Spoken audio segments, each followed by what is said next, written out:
पिछले एपिसोड में हमने देखा कैसे वीर चित्रांगद की वीर गति ने हस्तिनापुर के दिल को झकझोर दिया। भीष्म पितामह ने अपनी कठोर तपस्या और धर्म के प्रति समर्पण से छोटे भाई विचित्रवीर्य को युवराज बनाकर वंश का भार संभाला। लेकिन राजमहल में अब नई चुनौतियां गढ़ने लगी हैं। राजमहल में एक नया सवेरा हुआ है, लेकिन इस नई सुबह की छाया में पुरानी चुनौतियां ज्यों की त्यों हैं। विचित्रवीर्य युवा नहीं रहे और न ही पूरी तरह स्वस्थ। वे जानते हैं कि अब समय आ गया है जब कुशल नेतृत्व की आवश्यकता है। वह अपने गुरु भीष्म के सामने खड़े हैं, जिनकी आंखों में गंभीर चिंता और स्नेह दोनों झलकते हैं।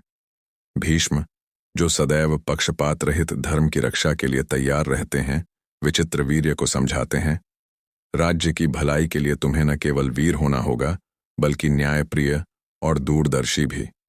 युद्ध और शांति दोनों में समान संतुलन बनाना होगा। इसी बीच दरबार में खबर आई कि आसपास के राज्यों और दुश्मनों ने हस्तिनापुर की कमजोरी का लाभ उठाने की योजना बनाई है। यह समय न केवल संघर्ष का है, बल्कि भीष्म और विचित्रवीर्य के लिए नैतिक परीक्षा भी है। राजसी राजनीति में सत्यवती की भूमिका भी गहरी हो गई है। वह कुशल राजनेत्री बनकर दरबार को संगठित करती हैं, लेकिन उनके मन में भी एक छुपा भय है कि कहीं यह साम्राज्य टूट न जाए। विचित्रवीर्य अपने भाई की मृत्यु और पिता की वृद्धावस्था के बोझ तले अब राजा बनने के चरण पर हैं, पर उन्हें स्वयं में वह आत्मविश्वास और ऊर्जा नहीं मिल पा रही है जो चित्रांगद में थी।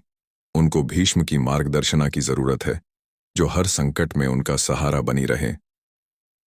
एपिसोड का अंत एक दृश्य से होता है, जहां भीष्म यथास्थिति के मध्य गंभीर मुद्रा में सोचते हुए दिखते हैं। उनके शब्द गूंजते हैं, युद्ध नई राहों को जन्म देगा, लेकिन इस बार कर्तव्य और परिवार के बीच का संग्राम और भी भयंकर होगा। साहस वाले ही इस अगली परीक्षा में सफल होंगे।